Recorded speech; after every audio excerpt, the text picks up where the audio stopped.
I love horror films.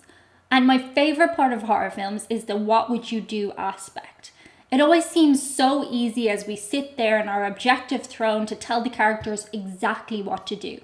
But real life never seems quite so certain. Could you actually push somebody off a cliff if you weren't 100% certain that they'd done it? At what point do you go, yep, it was ghosts. Definitely ghosts. No other reasonable explanation. And when do you go, it's time for an exorcism? Today's story is going to jump right into that. So, here we go.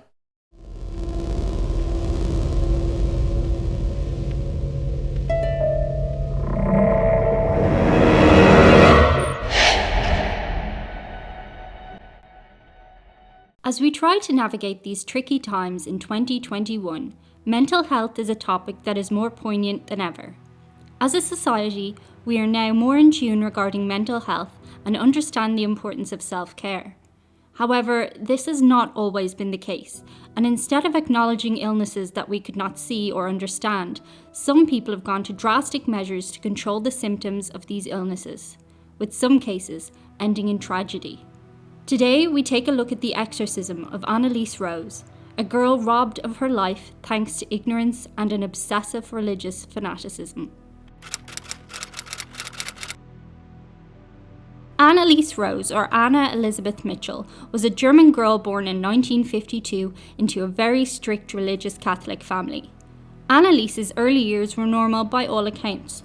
She'd regularly go to Mass, attend school, and lived a normal life alongside her three sisters and her parents Joseph and Anna. However, this would all change when Annaliese turned 16. She had a very severe convulsion, blacked out in class, and according to friends seemed to go into a trance-like state for a few minutes. That night she woke up with a heavy feeling on her body and wet the bed. She didn't go to school the next day, but her family decided she was fine. A whole year later, something similar did happen, and Annaliese was finally taken to a doctor. There she reported that she'd begun to see colours, heard sounds, and experienced euphoria while saying a rosary. Annaliese was then referred to a neurologist who found there to be nothing wrong with her. It was only when she was hospitalised in February 1970 with tuberculosis, where a third incident saw her ridiculed by other patients for soiling herself, that she was finally diagnosed with temporal lobe epilepsy, a disorder that causes seizures, loss of memory, and the experiencing of visual and auditory hallucinations. Temporal lobe epilepsy can also cause Geschwind syndrome, sorry if I ballsed that one up, a disorder marked by hyper-religiosity. The family admitted Annaliese to a psychiatric hospital where she would take several antipsychosis and anticonvulsant drugs to help with her condition. While she was there, she was also diagnosed with depression, but despite this treatment, the condition was compounded by her stay at the facility. She remained in this hospital for a total of 5 years. Within this period, Annaliese frequently expressed desires to end her own life. She also became increasingly frustrated with the medical interventions forced on her by doctors and her parents. Subsequently, she became totally intolerant of religious paraphernalia and ritualistic customs such as the Bible, churches, or crucifixes. During this time, Annaliese also began having vivid hallucinations. She would hear voices that assured her she was destined for eternal damnation and that she would rot in hell. She began to see the face of the devil wherever she went, and said she heard demons whispering in her ears. She would strip off her clothes compulsively, perform up to 400 squats a day, and on one occasion she crawled under a table and barked like a dog for 2 days straight. She also ate spiders and coal, bit the head off a dead bird, and licked her own urine off the floor.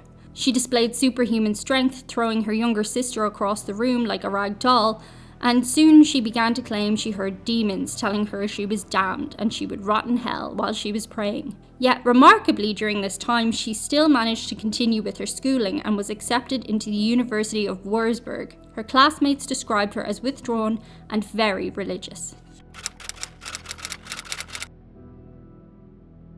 After 5 years of treatment, and upon observing her newfound phobia of religious items, as well as her insistence that demons were talking to her, her parents gave up on medical intervention.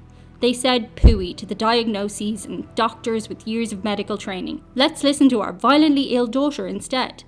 They too became convinced that Annaliese was possessed by the devil. This perception was brought about due to certain behaviours exhibited from Annaliese. When taken on a religious retreat, a great idea given her crippling anxiety for all the triggers she'd see there, she wouldn't walk past crucifixes or drink from the holy spring, leading to many priests urging her parents to say nonsense to her diagnosed medical conditions and instead follow the path leading to an exorcism. To have this ritual performed, the family would need a bishop's permission, and after consultation, the church initially suggested the continuation of her medical treatment. Brilliant. Somebody with a bit of cop on. However, as time progressed, her behaviour got worse, and her actions were much more irregular. She began hurting herself, frequently eating insects, became more aggressive toward others, began growling, seeing demons, throwing things at others, and she began ritualistically drinking her own urine. This led to further consultation with a priest named Ernst Alt. Anneliese wrote to Alt, "I am nothing. Everything about me is vanity. What should I do? I have to improve. You pray for me." And once also told him, "I want to suffer for other people, but this is so cruel."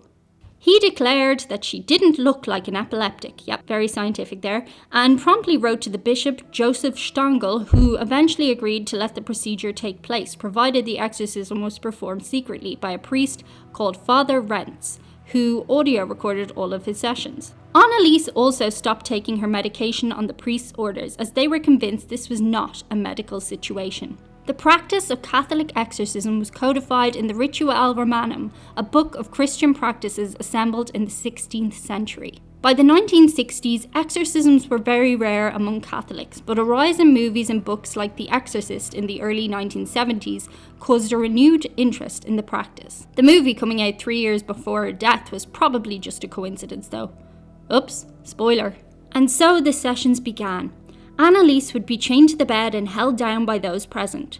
She was forced to her knees to genuflect, flogged, forced to throw up repeatedly, and compelled to starve the demon out or die trying. And the worst part is that through brainwashing, Anneliese agreed that the things she had to endure were necessary. She began talking increasingly about dying to atone for the wayward youth of the day and the apostate priests of the modern church.